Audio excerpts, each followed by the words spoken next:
My name is Kevin Berger, and I am the author of Atheism is Untenable. On this channel, I don't engage in apologetics. Instead, I apply the principles of polemics and skepticism to atheism and the claims made by atheists. This is Justified Nonetheless. Please like, share, subscribe, and turn on those notifications. Hello, my tumbleweeds. I don't think that any atheist will dispute the fact that Pascal's wager is among the worst, if not the worst, argument for the existence of a deity.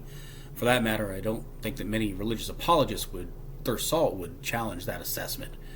For one, it isn't particularly compelling. More importantly, it isn't an argument for the existence of a deity at all. It's an argument for the belief in the existence of a deity. In my estimation, the problem of evil is the atheistic equivalent of Pascal's wager for a number of reasons. Firstly, it fails because to make that argument at all, one must first presume the existence of an objective morality by which to make such an assessment regarding the existence of evil or suffering, and atheists tend to struggle when it comes to providing any foundation for objective morality, or they disavow objective morality outright. Without first grounding it, objective morality cannot be established, and without an objective standard, one's argument is reduced to a petulant child's whining, "I don't like it," which isn't compelling, and of course, if one disavows objective morality altogether, the problem of evil never leaves the ground at all. So, what basis for objective morality can the atheist offer? Before we get into that, let me first say that I'm not advocating for divine command theory, because quite frankly, I'm not sure that divine command theory is ultimately any better or worse than the alternatives typically suggested. The obvious problem with divine command theory is that for reasons that are never really adequately explained, the deity in question invariably needs a human spokesperson to communicate its edicts, which defeats any pretense of objectivity. And mind you, I'm a theist. I believe that a deity exists. I just don't believe what people say about the divine because people are foolish and deceptive.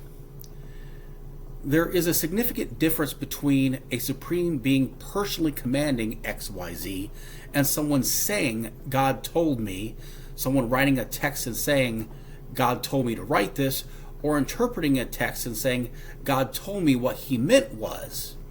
In all three of the latter cases, you're relying on what a person is telling you, not on the deity on whose behalf they claim to be speaking. But I digress. We are supposed to be talking about the groundings that atheists can offer for objective morality. Well, social contract theory is one option, and according to that, the argument is essentially this is right or this is wrong because I or we do or do not like it. So both social contract theory and divine command theory are subjective arbitrary pronouncements, often based on ad hoc reasoning. I characterize divine command theory as virtue signaling and social contract theory as virtue signaling with a dash of intellect signaling. Take kicking cute little innocent puppies. We can, I hope, agree that kicking puppies is wrong. However, neither social contract theory nor divine command theory really sufficiently explain why kicking puppies is wrong. According to social contract theory, kicking puppies is wrong only because society says so. Yet, if that's the case, and society decides that kicking puppies is A-OK, now kicking puppies is good. That seems off. Alternatively, under divine command theory, if God says that kicking puppies is bad, that might seem first blush to be more compelling until you ask who says that God says that kicking puppies is wrong. Then you're stuck with some random intermediary's commands.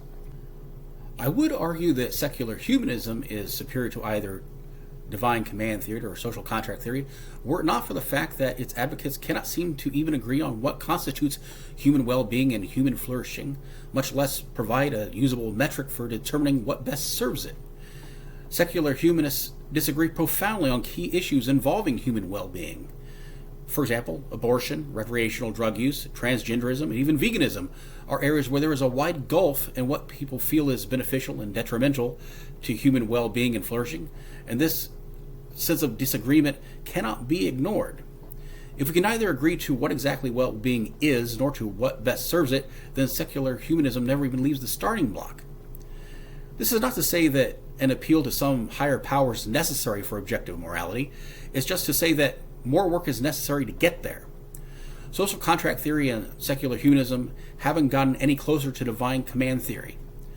If a case is to be made from the standpoint of framework of objective morality that is centered on well-being and flourishing, we first need to stipulate a definition for what these terms mean, and then a metric for how to achieve that. Otherwise, we're left with white noise. More frequently, rather than argue that an objective morality exists and demonstrate how the existence of a deity is in conflict with that morality, atheists will instead attempt to employ the problem of evil through the implication that the existence of evil conflicts with the attributes of the deity against whom the person is arguing. I find those arguments to be amusingly paradoxical because, as far as I can tell, such an argument would have to be this.